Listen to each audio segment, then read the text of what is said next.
The information presented in this podcast is not intended to provide medical or legal advice. It is not a substitute for professional medical advice. Before using cannabis or making any changes to your treatment, consult a qualified healthcare provider. The views and opinions expressed in this podcast are those of the hosts and guests and do not necessarily reflect the views and opinions of OLAS Media or its sponsors. OLAS Media.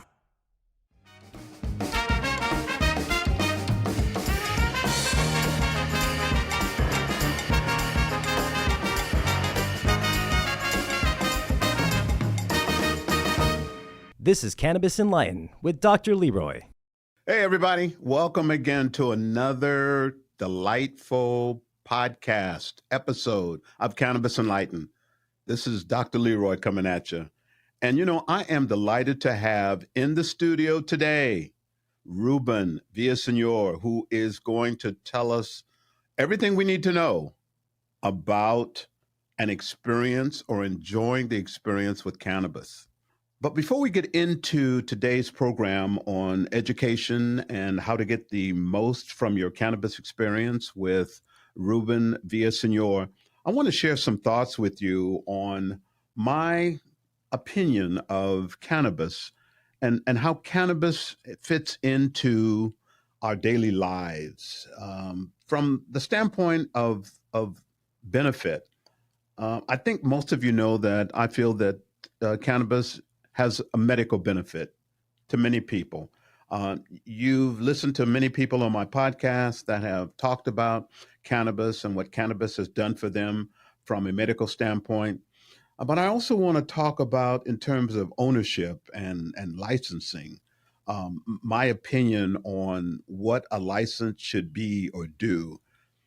I don't want you to miss the fact that there's been at least 90 plus years of the war on drugs, in which took a huge toll on people of color and women in our communities. Now, I would be remiss if I didn't also mention that there have been people that are not of color, like Dennis Hunter, that we've talked about several episodes ago, that is not a person of color, but has been harmed by the war on drugs. In my opinion, when a person applies for and receives a license, this license is not to be used like a monopoly game. It is to be used for a business, the cannabis business. Now, cannabis is not an easy business. It takes hard work, determination, and a lot of honest pride in order to make it work. It's not easy. It can also establish a better community and generational wealth. One thing that I'd also like to share with you is that in several situations, people that have applied for a license have had to overcome tremendous barriers with the governmental entity and barriers with predators who think that they can take advantage of people who have applied for a license or trying their best in order to make their business work. My opinion is that it's a business that takes a lot of hard work, as I've said, and it can succeed if everyone works together. You can succeed in the business of cannabis if you try really hard, and if you have decided that this is my passion, and I want this to be something that I pass on to my family members. A cannabis license is not, in my mind, reparations or a ticket that can be exchanged for 30 pieces of silver. It's an opportunity to prove that you can run a business. It takes knowledge. And remember, I always say, knowledge is power. Now, let's go into our guest for today. This is going to be an educational program with Mr. Ruben Villasenor.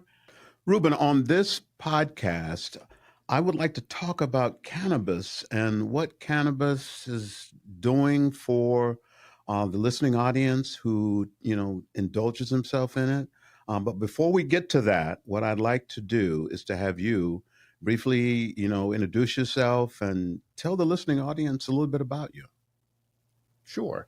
So I consider myself a cannabis educator, and I use the information and the knowledge that I've acquired from owning my own CBD company and now working for a dispensary um, to basically educate people on how to use cannabis to meet the needs and desires of their lifestyle. For some, that is maybe addressing some sleep issues. For others, it's relaxation, and for others, it could be other things. Okay. So we try to get together, and I'll do some consultation and find out what their needs are, and then I can recommend a product or a method of consumption that may match and fit their lifestyle. Now, do you do that privately or do you do it in the store? Both. So I can Okay. do it. I have done it in the store, and then sometimes there is, that customer or that patient needs a more in-depth conversation. In which case, I can do that on a private basis. So, as a cannabis educator, you also serve as in a business arena with cannabis too. Yes. Okay. All right. So, what I want to do today, in the words of a friend of mine, I want to unpack this cannabis thing. We've had guests on the program that talk about cannabis from one area to another. But I think with you, because of your background and your experience, maybe we can start from like A to Z looking at cannabis. So, someone who is maybe not as familiar with cannabis will get a lot out of this, and also maybe the more senior people in cannabis would also be able to listen to this and say, "Oh, that's something that I didn't know before." So, to begin with, can you break down what is cannabis? What is cannabis? I mean, I refer to it as the flower, but what do you see it as? Sure. So cannabis is a very ancient plant that's been around for hundreds of millions of years. So I always like to one of the people I listen to and do a lot of research or have listened to a lot of lectures is Dr. Ethan Russo, and what he says is the plant has been around for hundreds of millions of years. Humans have been around for hundreds of thousands of years, and so the fact that the plant can make humans high is that's not the purpose. The plant was around doing its thing way before humans were. So it's just a plant that humans have found an incredible amount of uses for, both medicinally wise and agriculturally. Just you can do textiles. There's hundreds and hundreds of uses for the plant. And so that has become at the benefit for humans, anywhere from textiles and rope, paper, fabric. And then we can go on to the flower, which is, they found all kinds of cannabinoids and medicinal qualities in it. And unfortunately, there was a huge interruption, in the 1930s when it started to become illegal. And so between then and I would say the 1970s, there's a huge gap. So there's 30 years, 20 years that no research was done, at least not in the United States. And now it's, you're starting to reopen that box and see almost like rediscovery, all the things that the ancients knew, but on a more scientific level. Right. So, yeah. So the name that you gave a few minutes ago, Ethan Russo. Correct. Ethan Russo.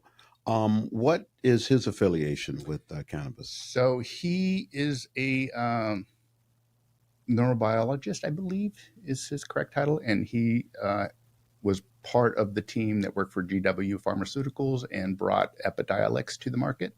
Okay. So he's done a lot of research on the CBD and the cannabinoid and the endocannabinoid system. Okay. And now you're going into something I want to talk about or bring out is most people know cannabis from the indica and sativa. What is the significance of those two terms? So originally they were considered two plants. One was the sativa, which was grown at, I believe, the lower elevations. And so it would grow rapidly and tall. It takes heat very well. It really can take just about anything, heat, humidity. And then the indica is a plant that was grown at higher elevations. They want to say in Afghanistan, and it was a shorter, shrubbier plant, and that had slightly longer growing cycle than and because of that, it would have different terpenes, right? So basically, if you consider a pine tree that grows up in the mountains, smells completely different than, let's say, an oak tree that would be in a valley, or a birch tree or something like that. Mm-hmm. And so because of that, it seemed like they were different plants. And then one plant seemed to do better for the relaxation, and the other one was very stimulating. Today, like I said, that was originally. Mm-hmm. It turns out that they're the same plant. There just happen to be different variations of the same plant. So is that where people get the THC and the CBD from? Correct. So which one would they be more apt to find THC and CBD, the indica or sativa? Like I said, there's no distinction. So the indica sativa is not a botanical distinction. So if you talk to botanists, they're like, I don't know what that has. I don't see that anywhere in the literature. Okay. That's a distinction that we non-botanists make to try to distinguish between the two. But the plant itself is going to have the THC and the CBD was cultivated into that cultivar. Okay. So both were heavier in or higher in CBD. Basically, the plant was at equilibrium. So the plant would grow about equal amounts, and it wasn't high in THC like the plants that we have today. But through artificial breeding, that has been raised and raised and raised almost to the point of sacrificing CBD. And now, since 2014, we have the reverse. So basically, they are bringing the plant back to its original by now creating more and more cultivars that are higher in CBD and low in THC. Now you mentioned artificial. So are you talking about indoor, outdoor?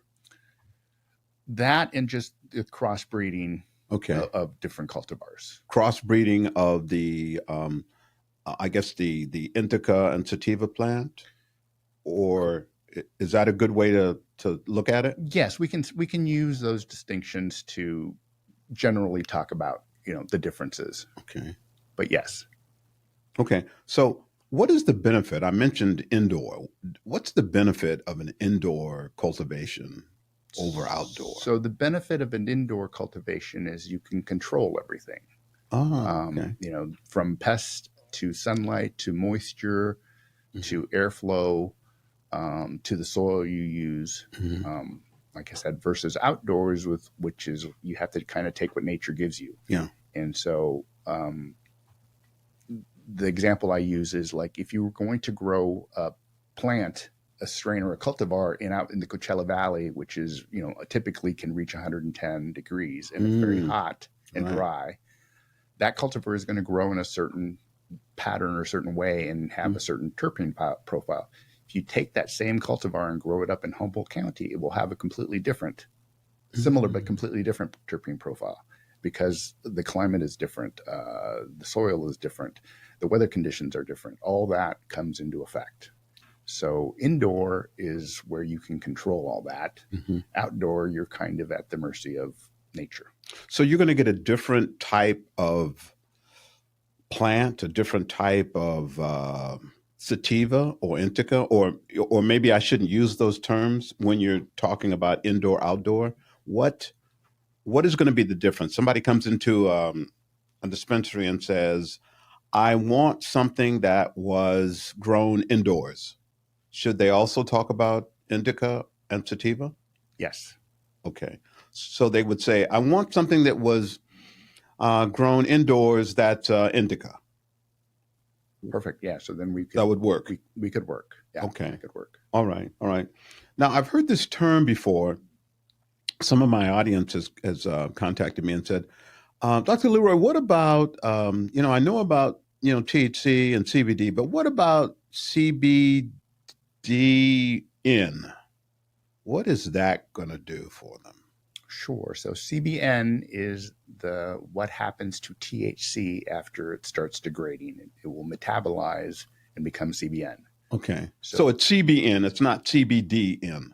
Correct. Okay. It's its own cannabinoid. Okay. So basically, if you've ever left some weed, some flower in a drawer, and it's now old and kind of either not stale but very dry, it most likely the majority of that THC has converted to CBN. Okay. And if you were to smoke it or consume it somehow, the CBN cannabinoid is one that's shown significant abilities to relax and induce sleep. Oh, okay. So it's the one that a lot of people, if they're having sleep issues, will go to. Okay. As a help. I see. So, it seems like now people are talking more in terms of the term that you mentioned a little bit ago, the terpenes and the cannabinoids, rather than the indica or sativa. Is that correct? Or should people be moving over into the cannabinoids and terpenes? In my opinion, yes. Okay. That's what, when I hear sativa or indica, I immediately start thinking, okay, what is the terpene profile? What is the cannabinoid profile that you're seeking?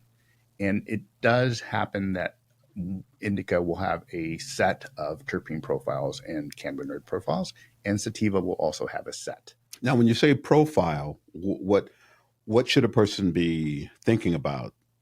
So profile is just how you would describe that cultivar. So the percentage of THC, the percentage of CBD, the percentage of all the other cannabinoids, CBN, CBC, CBD, THCV, all the rest. And then with that would come also the terpene profile.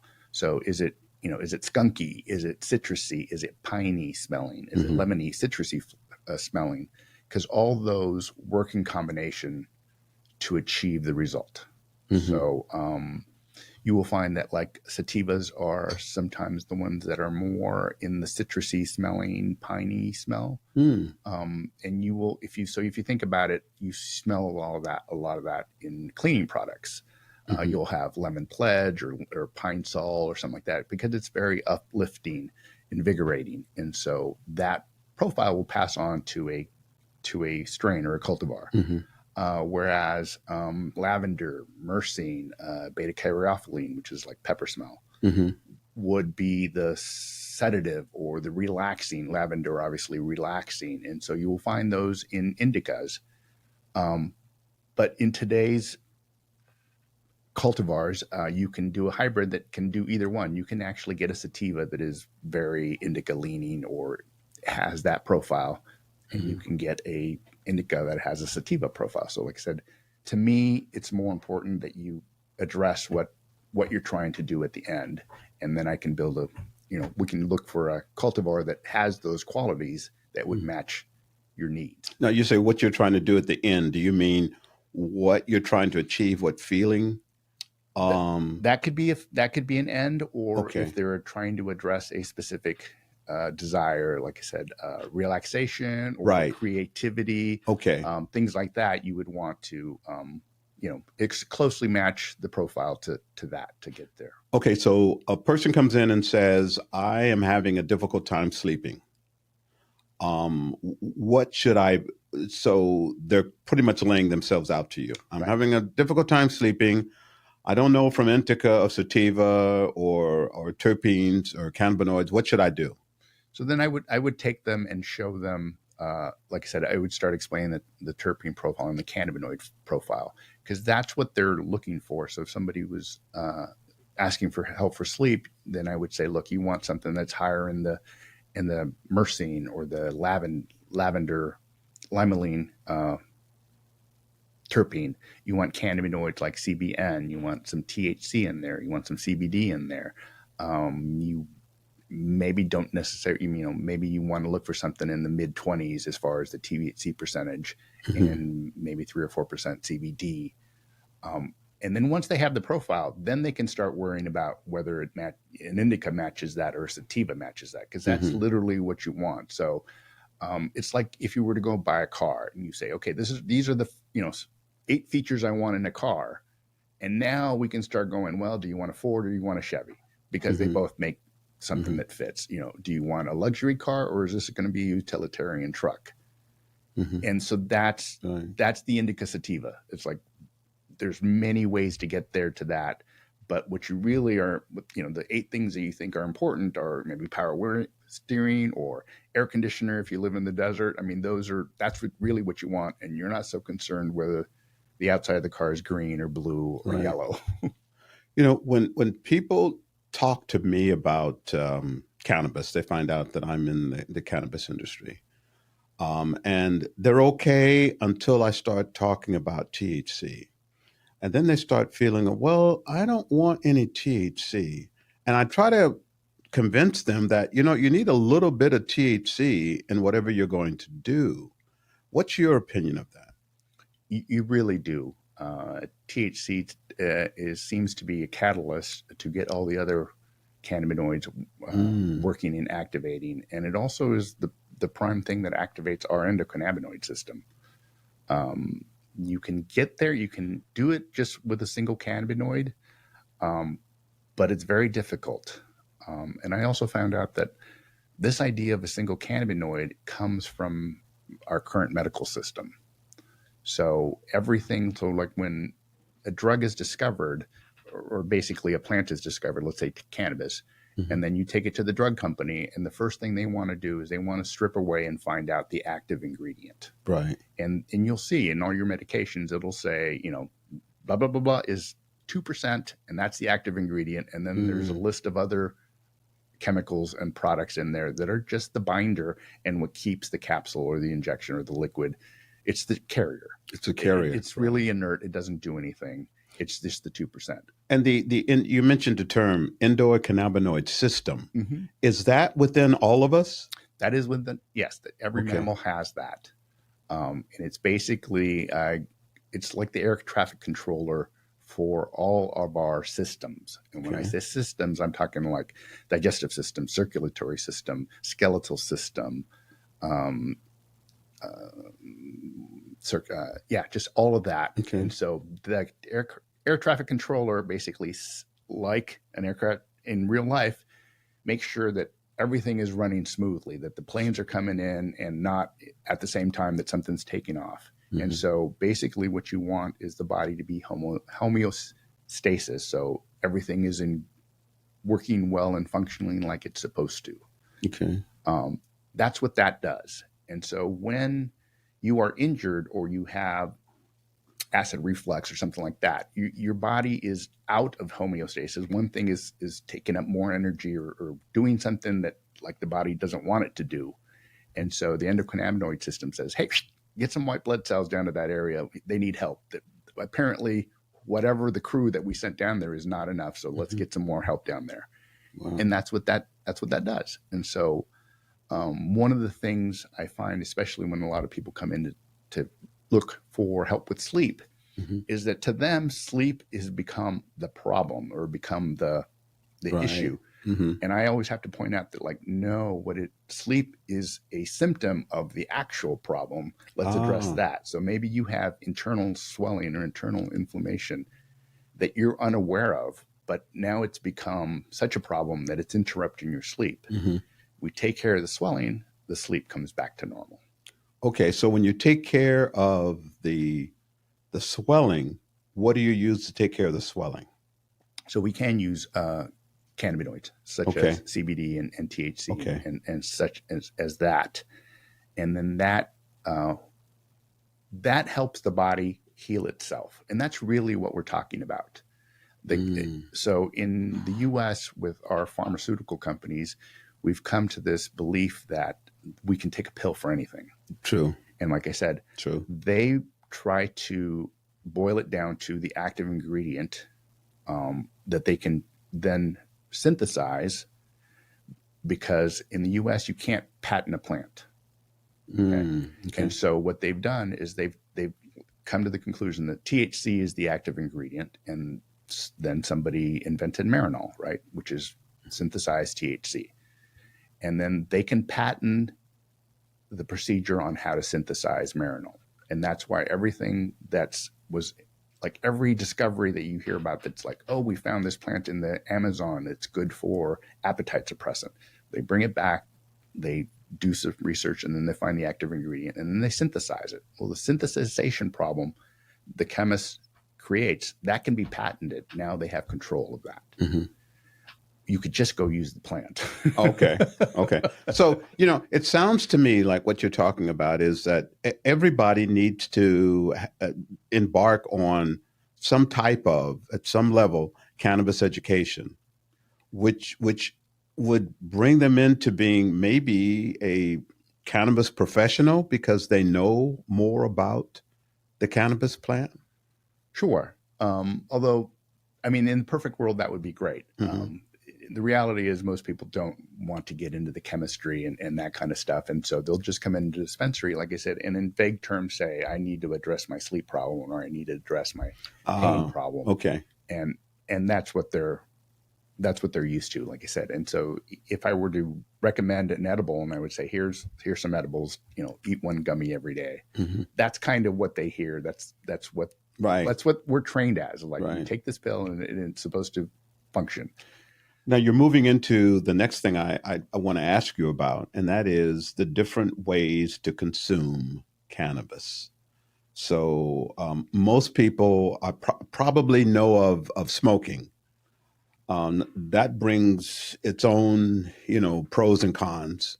What other ways would you suggest that people, take cannabis? Sure. So there's a multiple way. There's so many ways now that. I hate to say that it wasn't around back then, because it was, but mm-hmm. it was not as popular. Really, you had smoking and edibles mm-hmm. that way. But hash, which is a different way of consuming, has been around also probably as long as the plant's been around. Mm-hmm. But now you can smoke it, you can vape it, you can eat it, you can apply it topically, you can use suppositories. The oils, yeah. Okay. Tinctures. So there is a variety of different ways to consume, and again, to fit your lifestyle. So if you were just against smoking for whatever reason, that's mm-hmm. Cannabis isn't ruled out. There's other ways of mm-hmm. consuming that can also get you there. What about drinkables? Drinkables are they as good? I guess I can use that word. Are they as good or effective as smoking? They can be. It just kind of depends on what is trying to be addressed. Okay. The typical thing would be if somebody is in a lot of pain, then sometimes I will recommend something such as a smokable or a vapable, something that can be ingested into the lungs, because you get the relief quicker. Okay. As opposed to an edible that may take an hour to become effective. Right. If you're in pain, do you really want to wait that hour mm-hmm. when you have another option? Sure. When you have another option. Right. On the other hand, if let's say if it's going to be a sleep issue, maybe you don't want to smoke something that's going to knock you out in 2 minutes. Right. Maybe you're like going to eat the edible at dinner and then in an hour decide to go to bed. So then that's the perfect solution for that type of lifestyle, where like I'm going to eat my dinner, or I'm going to take my gummy after I eat dinner, and then I'm going to go read for half an hour, and then I'm going to go to bed. That would be perfect. My sense is that a lot of people feel like cannabis and alcohol will provide or produce the same effect at the same time.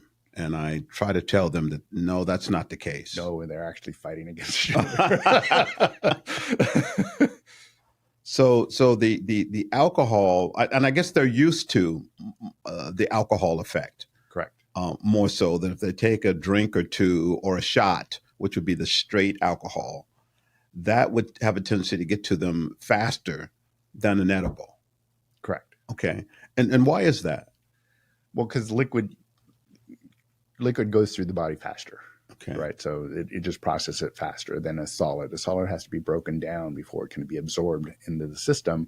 And that's the time that it takes. It's and everybody's different. Mm-hmm. So some people metabolize very quickly and get the feelings within half an hour. Other people, over an hour. There's not a whole lot you can do to speed that up. It's really up to the individual. Does it matter if a person is eaten or not? Yes, that does matter. I mean, that's what I'm saying. So there is some variables where you can either help speed it up or slow it down, but only within certain parameters. And like I said, and every person is different. So if this person A eats the same meal that person B eats, then they're still going to have the effect different at different times. It's just, like I said, within your body, you can help things by eating a meal if you want to slow it down, or taking it on empty stomach if you want it to, have a faster reaction, things like that. My recommendation would be, if you need a faster reaction, would be to take it in a different form, maybe a tincture under the tongue. Oh, okay. That would be maybe helpful as opposed to, eating a second edible. Okay. All right. So now, is there a particular mindset? Does a person, should a person make sure that they're relaxed when they consume cannabis, or does it matter at all? It matters in the sense that you want the effect to match your desire. Ah, okay. And so this is somewhat of a placebo effect, but the placebo effect is real, right? So if you want to be healed, there's more of a chance that you're going to be healed. If you're setting up to be creative and do some art project or writing project, then your mindset is already there, and you want something to help that along. Right. And so if you're relaxed, or if you're trying to get relaxed, then you need something that's going to do that. Saying that, this is where education is really important, because I think what ends up happening is a lot of people are very nervous. First timers, they don't know what the reaction is going to be. Like you said, a lot of times they default to alcohol because it's a known set, right? They know how they react to alcohol. And if they haven't done cannabis, they don't know. And so education is really, really important. I always tell the story of where I've done presentations before seniors, and this was just for CBD, and they requested that I did not talk about THC. Oh, okay. So I do a whole presentation on just CBD, how it's non-psycho, non-intoxicating, non-addictive, non-all this, and then I will hand out samples at the end of the evening, and every one of them, these older ladies and older gentlemen will say, I'm like, you can eat that right now and totally be safe and drive home. And they're like, nope, I'm just going to put that right here in my purse. Wait till because it's unknown, and they are afraid. Yeah. And so, like I said, because of the placebo effect, I want to make sure that you are on a relaxed, comfortable, safe space when you try this for the first time, because that's really important, because a bad experience can ruin you from cannabis forever. Right. Sure. And so that was one of the things that we were conscious of. And like in my CBD company, I would just take anything back. You didn't have to have a reason. I didn't like it. I don't do black packaging. I only like, whatever, because I didn't want to ruin it. Like this is something I believe can really help you, but you have to be in the right frame of mind to be wanting to be helped. So what would you suggest a person take, a first timer? Should they take, I've seen packages that are it's maybe 100 milligrams, and each small piece is 10 milligrams. Correct. So should they consume that entire 10 milligrams? So I tend to try to judge. So unfortunately, THC doesn't work like most things where you can say, you are 160 pounds, you should take X amounts of milligrams per. It doesn't work that way. So I was just kind of cautioned it. However, less is more. So start out slow, and then you can go from there. If you're going to smoke or vape or any of that way, you kind of have ultimate control, right? Because you'll take a puff, let's say, and wait 15, 20 seconds, and you will start to feel something. And then if you continue to puff, then that's on you. You when you've had enough. Basically, it's the same thing. It's like if you drinking 3 beers and you keep going, you're going to get drunk and you're going to have a bad experience or whatever. So that's kind of like you have control to put down the joint or the pen or the bong or whatever. The same way, if you do an edible, that takes a little bit more explanation, because you're not in control. You're only in control when you take that very first edible. And so again, smaller amounts, slower amounts is better until you find where your perfect dosage, which is you've addressed the issue as best you can, and you're not getting diminishing returns. And wait. Correct. Wait for the effect. Okay. Correct. So now, what should people expect as they go into a cannabis dispensary? I know what a cannabis dispensary looks like that is a March and Ash, because I've been in many of them, all of them that are here in San Diego. What, in your estimation, what should people expect? They should expect to be helped. I mean, they should be expect to really encounter a bud tender or a salesperson that kind of knows what's in stock. And like I said, I prefer you tell me what you want to address, as opposed to I think we have too many drug commercials that keep listing symptoms until, late at night is like, are you coughing? Are you wheezing? Are you like this? It's like, eventually they list a symptom that you have. It's like, and then you go into the doctor and go, I need this drug. Right. And you now, decided you're more educated than this man or woman that's gone through medical school and all this. It's like, tell them what your symptoms are and what you want to address, and let them tell you what they think is correct, as opposed to like, my buddy says he likes Indica Blue Dream. That's what I'm going to get. I'm like, okay, but you're different than your buddy, and maybe that's not what you need. You need something else. You've addressed a lot of different situations and given a wealth of cannabis education to the listeners. Is there anything else that you think that would help our listeners who maybe want to get the best experience from cannabis? Is there anything else you can think of? Me personally, I guess it would be like, obviously go to a good, high quality legal dispensary. I'm glad you said that. Because there is the dark, shady, unfortunately, horrific side. Yes. It's the other, that's the underground still. Yes. And if anybody, since I've been in the cannabis industry, we've had 3 or 4 incidents of, illicit or fake vape cartridges that have been toxic. Yeah.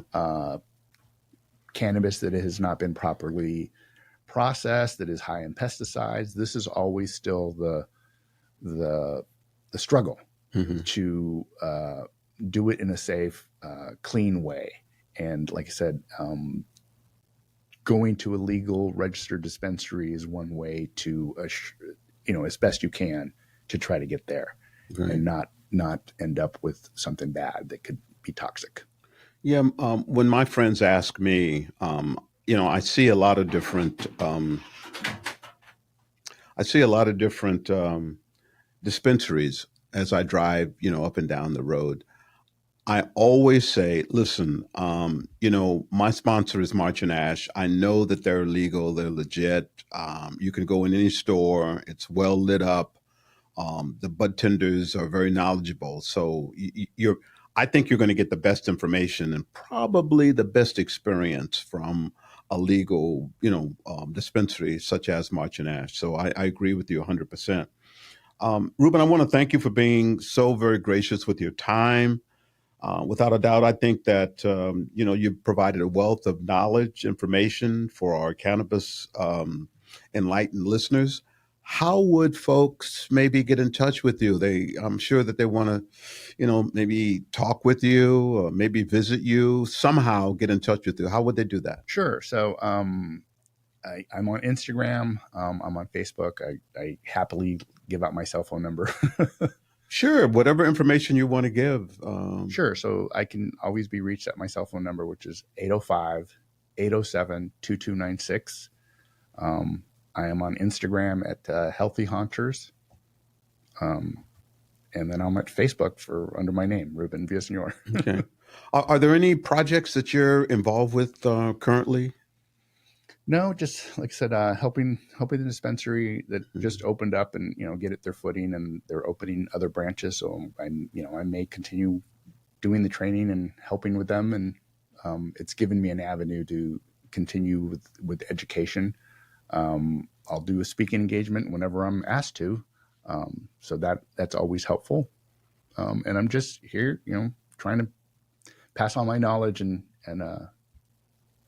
just inform the public and make, cannabis a non-mystical thing. Absolutely. Well, I can tell by the time that we've spent together that, anybody sitting down and talking to you, they've got to walk away feeling enlightened with respect to cannabis, the knowledge of cannabis, and maybe not having such of a apprehension to want to either try it or at least go into. I've had friends that don't even want to go into a store because they're afraid. Yes. They know that you generally you have to show your ID to get in, and I tell them that that's because you've got to be over 18 to go in. Come on now. They have to do the same at a bar. I don't know why that is such a. I understand, but yes, like why do I have to show my ID? Yeah. So thank you very much for the time that you've spent with us today. I look forward to hearing from you again. Later on in some additional podcasts, so we can find out what kind of things you're into right now. So once again, thank you very much for being so gracious with your time. I appreciate it. Thank you. This has been one of many episodes on Cannabis Enlightened. You can listen to this episode and all of season 1 and 2 on the Olus Media Network at cannabisenlightened.com. And by all means, feel free to reach out to me with your concerns, your comments, recommendations, or just to say hi at Dr. Leroy at cannabisenlightened.com. And above all, keep in mind, for cannabis, knowledge, and in life, knowledge is death.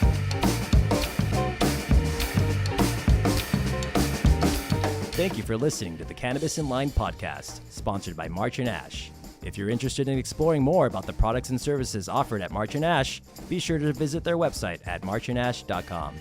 We invite your comments, questions, and show ideas. Visit cannabisenlightened.com or email us at drleroy@cannabisenlightened.com. That's a dr.leroy@cannabisenlightened.com. Cannabis Enlightened is produced in San Diego, California.